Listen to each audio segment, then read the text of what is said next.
You guys are losers. I don't like that one bit. I'm gonna start covering up the clock so that Owen doesn't tell you guys. We did good there. This is the DLS Dallas Stars pregame show. We have so much to get to. We don't have time for this preamble cold open. Let's go.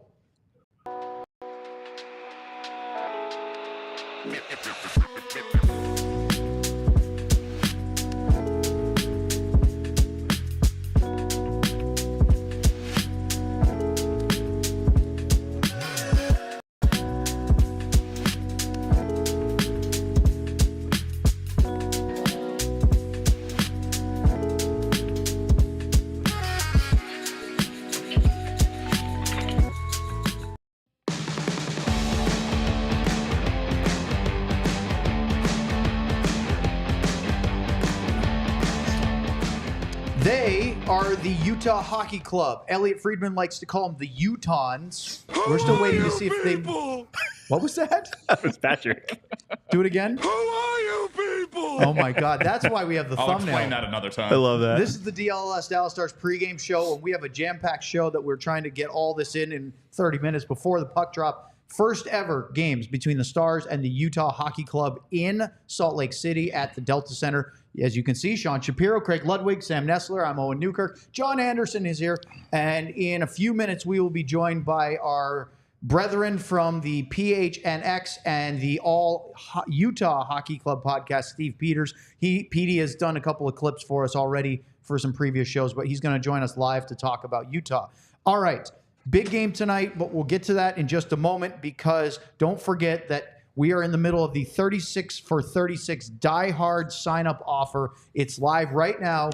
Instead of $80 for an annual Die Hard subscription, this is the Cyber Monday deal, $36.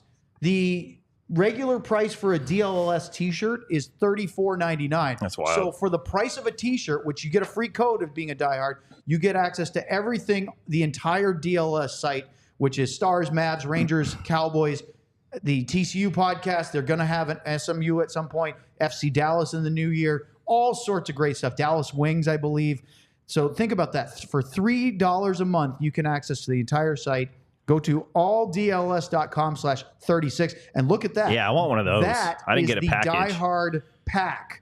Now, I would assume that you have to pick that shirt or whichever shirt you pick, or you can hang on to the promo code and you can actually get it when maybe you're holding out for a specific design that has yet to be produced. So great deal. I can't stress you. This is by far the most inexpensive Die Hard promotion we've had. And I think after 36 hours, it's back to the $80 a year annually, which is still a great deal, but this is a huge savings. So take advantage, and you could end up with all the benefits plus the Discord channel. And look at all these flag shirts we've got on. We've got two in the solid black and white. This is the Cowboys Navy, and Sean missed the memo. All right. No one gave the memo. There was no I know. All right, let's get to it. Tyler Seguin, placed on IR today. Look, Sean, I want to know what you can report, but we know that he's been dealing with something. We anticipated he wouldn't play tonight.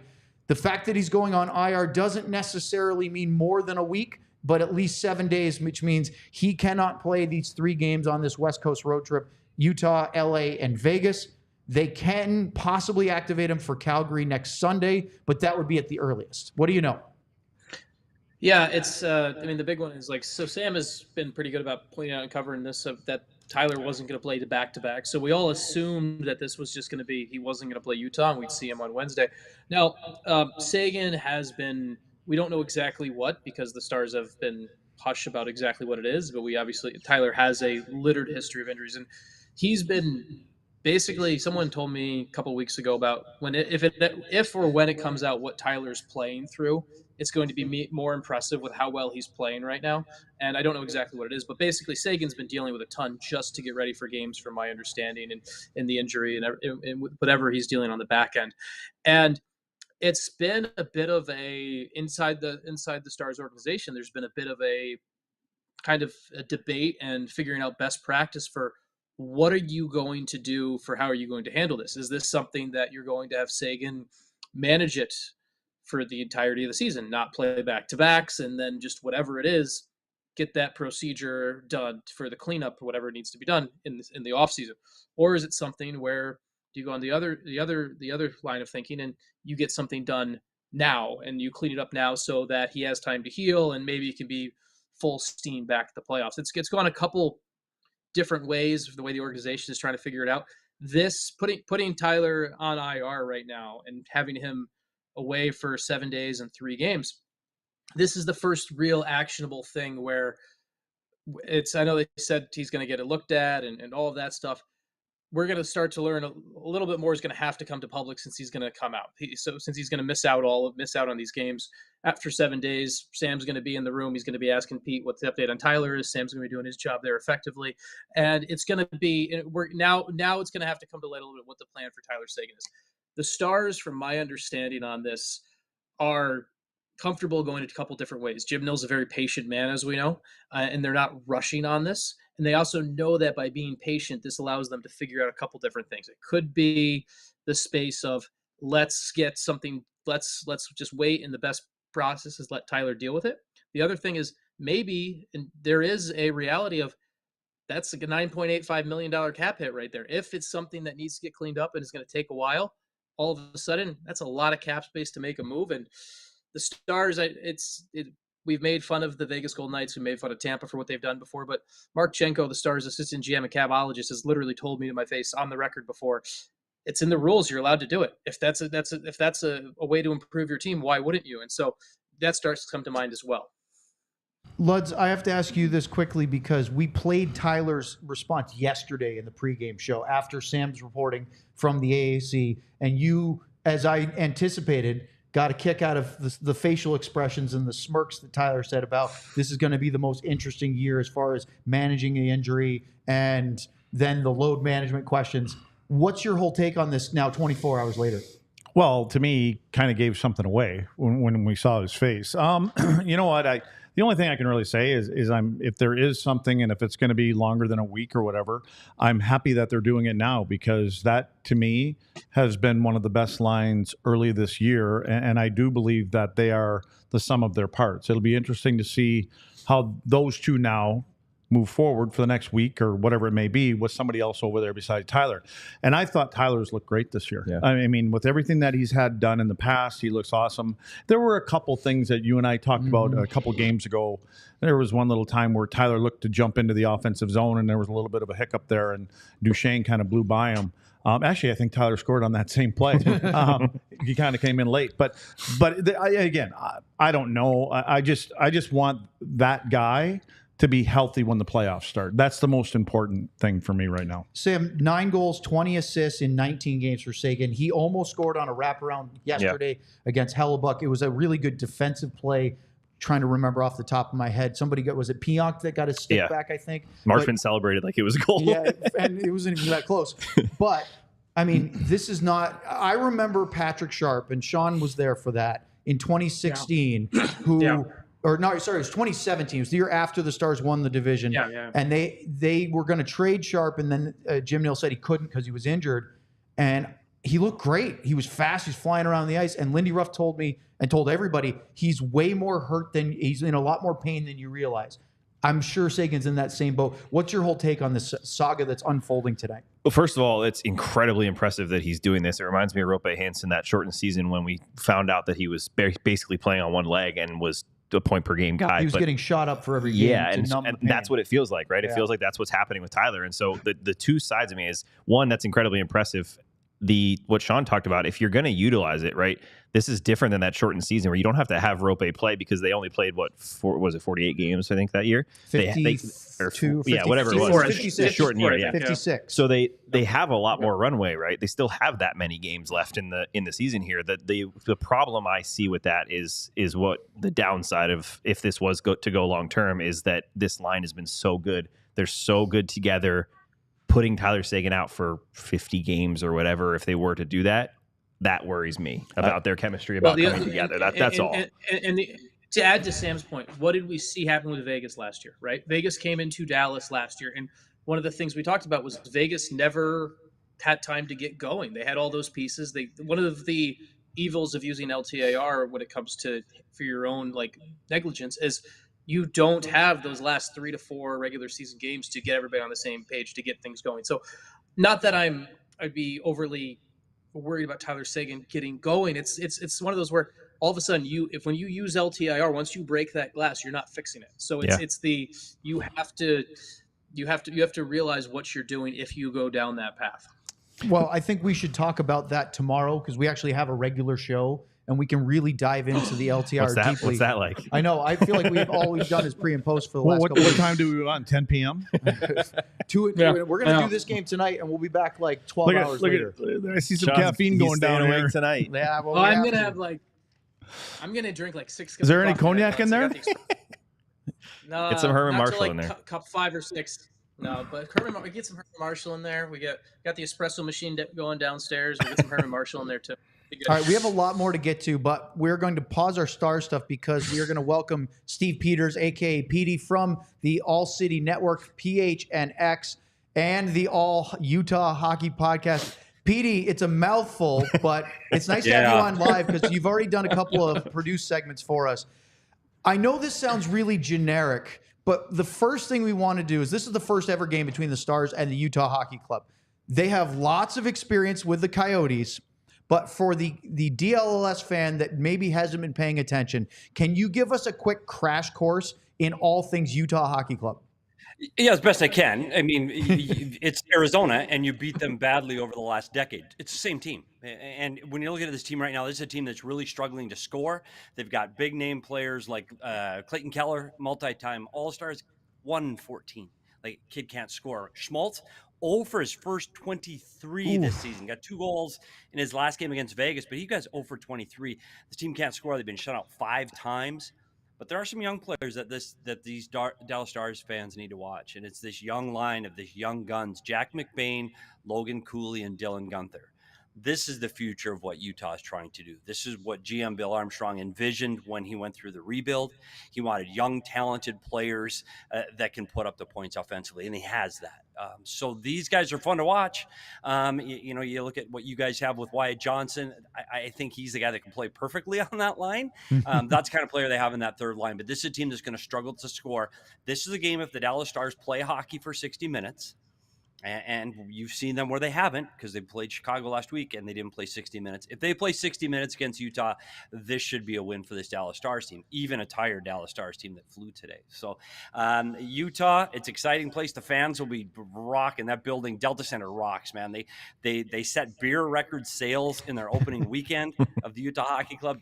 As Craig Ludwig knows, hockey fans, they can drink beer better than basketball fans. Petey, why did you have to just throw that little bit in there at the end? I get enough of this around here. Letty, you don't know this, Letty. Maybe you do. I was a Fighting Sioux as well, and I worked for Dave Tippett for, 8, 9, 10 years here in Arizona. So the legend of Craig Ludwig, and I'm from Minnesota. Like, you just check all those things up. I was so excited to get the opportunity to talk to you today. I played goal, and Dave Kamrowski. Okay, Petey, let's talk here. I could have used your shin pads instead of my goal pads, and they would have been bigger. Petey, just saying. When were you there?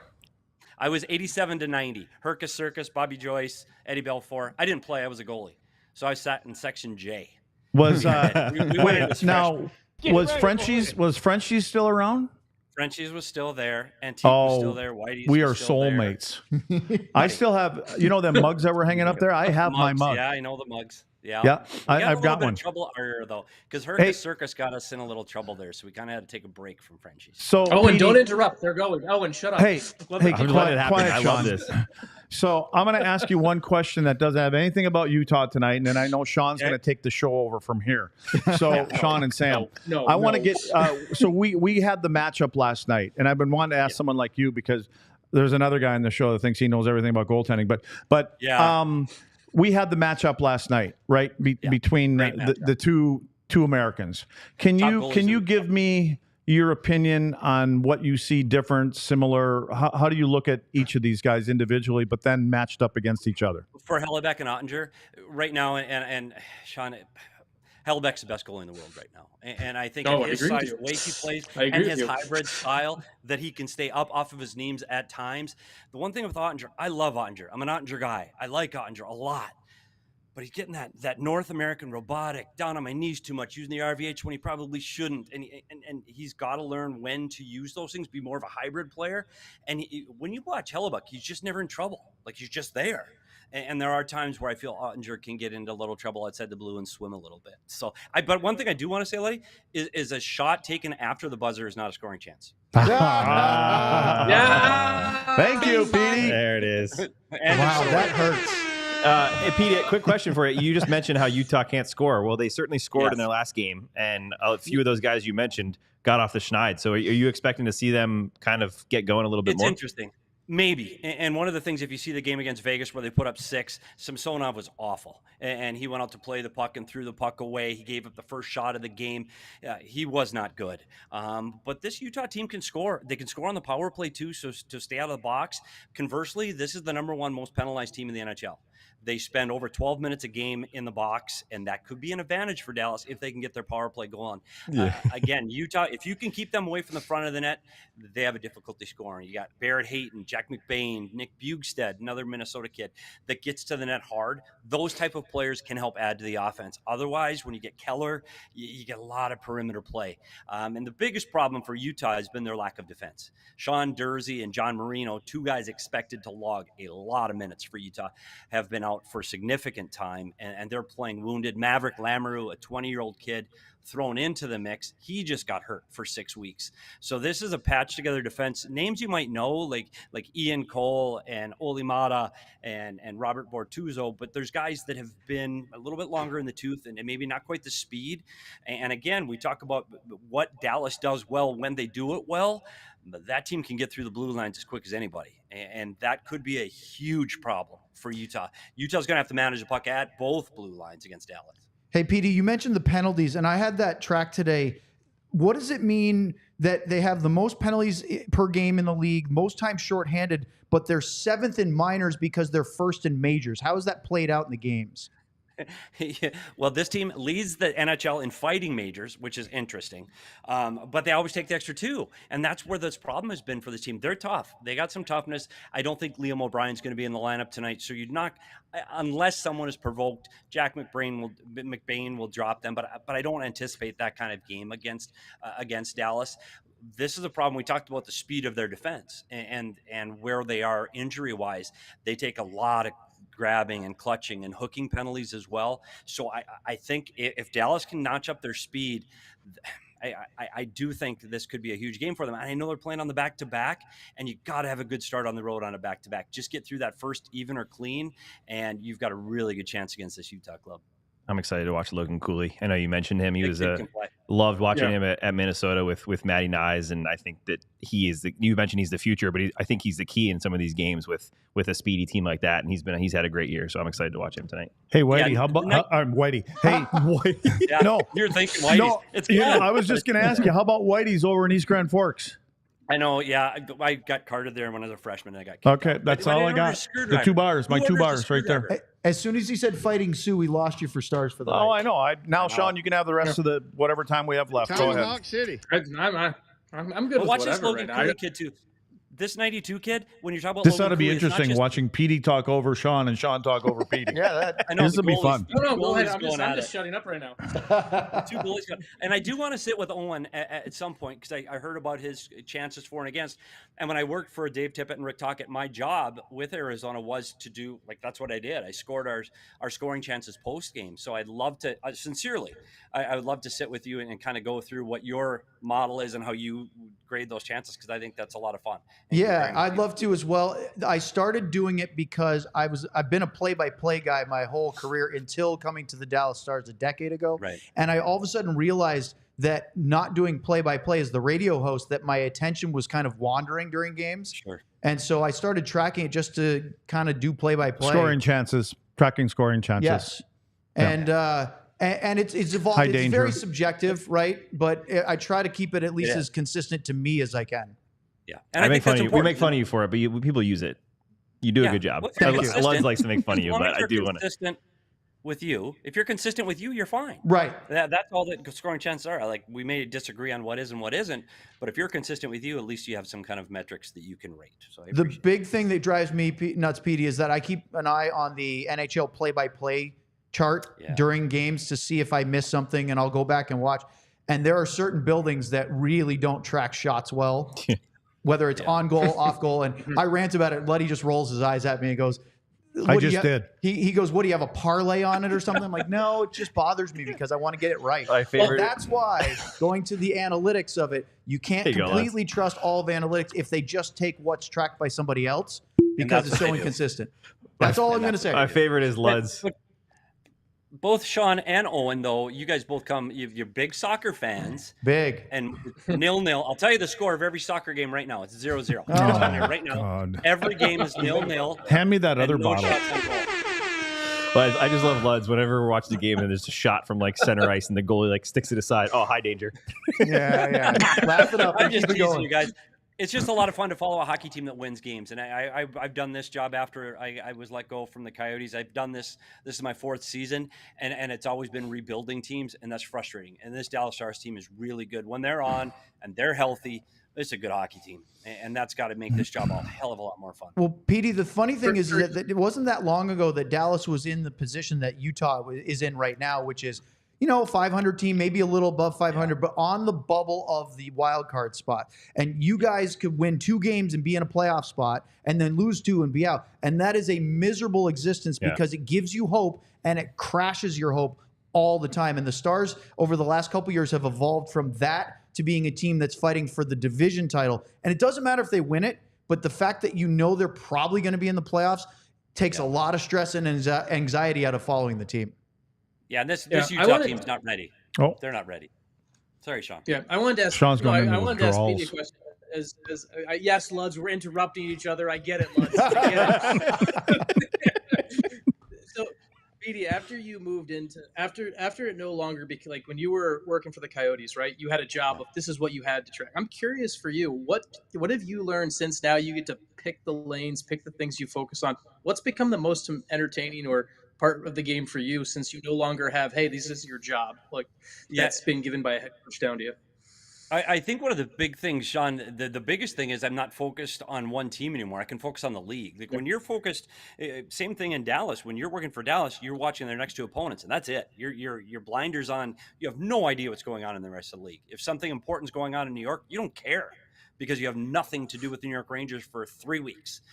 So what I've found is I've been able to enjoy the game and become a fan of the game more. If somebody does something great in Boston today and Tampa tomorrow, I get to see that. And I think it's really opened me up to how much better this league is. And you get so focused on your job, your team, your thing, that you miss everything else. Like I think people are surprised when you're in it. You have no idea what's going on in the rest of the league. You can't keep up with it. So that's been really fun for me, being able to see and this is a fantastic league, and it's been a great year. And to be all these storylines that you really get to follow. We could talk to you for an hour easy, but one last thing for you. And then we should probably at some point, Petey, have you and Sean do your own VOD, video on demand, just talking about RVH technique, because both of you have been saying this, and I'd be really interested in that conversation. But you mentioned the Stars dominating the Coyotes. 22-1 is the Dallas Stars record in the last 23 regular season games against Arizona. That's an .891 point percentage. What does that feel like from your side? It's really hard because it's a game. There's something, and Luddy can speak to this too, about how there's just a team that you have that kind of success or failure against, that you just know when you play Team X, you play well in this building, and it all becomes self-fulfilling prophecy. We play well here, so we play well here. If you go into Dallas and gosh, we never win here, well, you're never going to win there. And you've got to think of some of the teams like that you're talking about. Like these are really good Dallas Stars team, and Arizona at the time really only had 2 or 3 teams that were even playoff teams. And I think that has a big part of it. But Dallas, it's funny, even though they were in the same division for a long time, you talk about that the time zones. We always play Dallas on a back-to-back, always. Just like Dallas has the back-to-back to the Central now, which is going to be a big problem going to Utah and Colorado. It was just a team that was just better. You knew it. They had good goaltending. They were coached extremely well. And this team, I'm a big believer in you don't win a Stanley Cup and you don't win division titles and President's trophies unless you can defend. I don't care how many goals you can score. If you can't learn how to defend, and Craig Ludwig's former teammate Dave Tippett really taught me that in the NHL. You defend first, and if you can do that, you can win. And I think that's where Dallas. I still think Dallas is the Western Conference champion last year if they're healthy. I think they were better than Edmonton. I said going into that series, they were better than Edmonton. I just think it was a game of attrition, and they just couldn't keep it going. But I think this Dallas Star team, they're going to have their hands full in a new building, and that speak about that too. That in a different hotel, different routine, different walk to the rink, different locker room. And I know it's just small details, but players in the NHL are such creatures of habit that where they get their coffee before the pregame is a big deal. Yep. And this is just going to be a little different room, a little different crowd. And you look at Arizona at Mullet. Arizona played well at Mullet. They had a really good home record because it was so unique. I think Delta is going to could be a challenge for teams the first time through. The next time through, look out. Petey, I got an extra high danger chance for you tonight. Thanks so much for joining us. Thanks, Petey. Thanks, guys. Have a good day. Go Sue. All right. I didn't know you were a walk-on. I found that out today. Okay, focus. Sorry. That's okay. Luds, Logan Stankoven is back in. And very much thank you to Steve Peters. That was phenomenal. Stankoven's back in. We wondered if he might to make the room for Tyler Seguin. We thought we just wouldn't play because of back-to-back. Obviously, it's going to be at least a week, if not a lot more. That's a huge ad. They called up Justin Ritzkovian from the AHL. He's had a great start to his Texas Stars career. This is what we guess. Stankoven back with Steele and Ben. Dodonov, the utility knife, in with Duchesne and Marchment. That you're hoping that Stankoven can get right, because the last couple games before he was, injured, scratched, he wasn't his usual self. I with a player like that, they're not going to put him in before he's ready. You know what I'm saying? Like, I think that and again, you're going to get to a certain point where they're going to say nobody's really healthy. But I think this early in the year, I look at that line and I'm thinking buzzsaw line. That's a line that's going to get in and forecheck. So I think he's in the right spot. So I don't expect him to be visibly any different than what we've seen. It's hard even when you're not injured, it's hard to play 82 games the way that he plays. Quick hitters here. Sean, Casey DeSmith. Again, we don't have a lot of time. I got about four things I want to get to. He hasn't been great the last couple games. No, he's not. I went back and watched all the shots from his last couple games before we came on the air here, and the biggest thing for me about DeSmith is his puck tracking. If you watch him tonight, watch his head position right now. Like as a goalie, as a smaller goaltender. Smaller by NHL standards. He's not a monster. Your tracking has to be elite because the puck's not just going to hit you. Like Jake Ottinger can have an off night puck tracking, but he's still monstrous in the net. Casey DeSmith can't have that. His tracking has been really bad the last two games. He's picking up pucks late. It's why he's getting beat clean. It's why he's looking really scrambly sometimes when he does make the save. So if you're watching tonight, watch his head. Watch that's how you check the tracking. It's not an exact science, but if you watch his head, are his eyes tracking the puck versus the body? Are his eyes moving with the play even when he's in scramble mode? That to me has been a big weakness for DeSmith the past two games, and normally it's been pretty good in his career. Sam, two things. Matt Dumba back in, Petrovic sent back down. You know what you have in Alex Petrovic. You can always bring him up again. Dumba there's a clear question mark. They have him playing with Harley at least to start. We'll see some jumbling there. The Stars were able to win against Winnipeg while going 0 for 5 on the power play. Yeah, and as Petey just said, this is a team that takes a lot of penalties that they're playing tonight, so it's a good chance. They got a little bit right in I think it was the Colorado game, right? But then luckily it didn't hurt them on Sunday. But the power play looked pretty good. I think it looked good. They created some chances. Better. Better. It didn't look great. But it wasn't like they were just doing nothing and they were getting booed off the ice every time. It just the 0 for 5 is just a tough addition to that. But I think tonight you score one, and that's a huge chance. But for Dumba, we talked about it in the post-game show yesterday. We expected him to come back, whether there was 2 or 3 games. They still believe in him. It's just going to be interesting. He's got to grab it, right? Yeah, and I agree. Last thing for you, Luds. Wyatt Johnston, 6-game point streak. All of a sudden, he has points in those 6, 2 goals, 5 assists, 7 points. So I said, well, what has he done so far before that? And I couldn't believe that in his first 17 games, 2 goals, 5 assists, 7 points. He has doubled his point total, equaled it in his last 6 than the first 17. What's different?